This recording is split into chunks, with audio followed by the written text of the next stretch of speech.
اللهم صل وسلم وبارك على سيدنا محمد وعلى آله وصحبه أجمعين يا رب العالمين. وينكم؟ لاباس عليكم؟ في أحسن حال؟ صحتكم لاباس؟ أموركم زاهية؟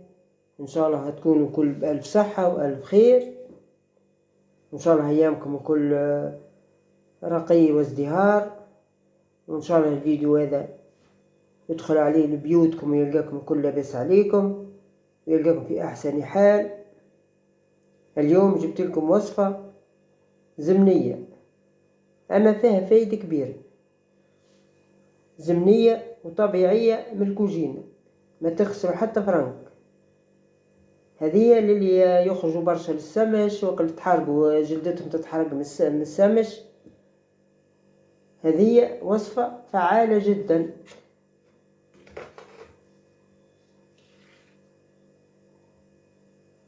نبدو نعملوا مغرفة قهوة،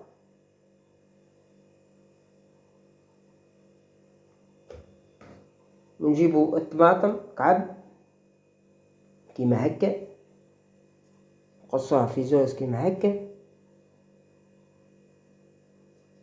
توا نبدو على بركة الله. بسم الله. هذه تنحي هاك الكحولة نتاع السمش ونتاع كل شيء، نتاع لومو ونتاع جفيل ونتاع كاين حرق اصلا. نعملو هكا بالقهوة، نعملو هكا بدائرات هكا هكا.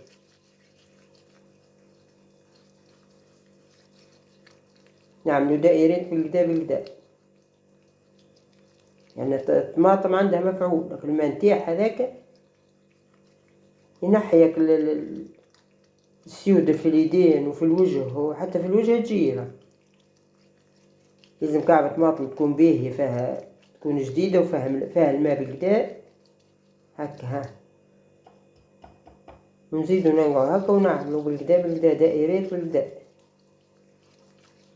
هذه تنحي التصبغات تاع الجلد الكل. نعملو هكا باليد، نزيدو نبدلو لليد الاخرى ونخلوها على الاقل 4 ساعات حتى تشيح.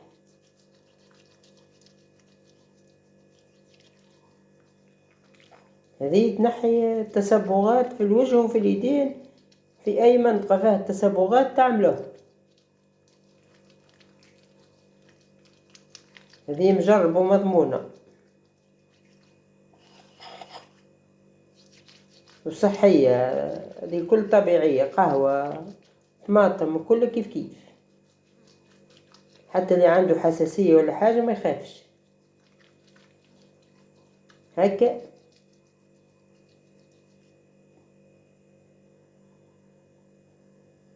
هكا توا نخلوها على الأقل 4 ساعات، وبعد الواحد يغسل بشوي ما دافي وما يعرضش ايدو للشمس البرة، يعني ماذا بيه يلبس كواندويات ولا حاجة كي يخرج باش تعطي مفعولها.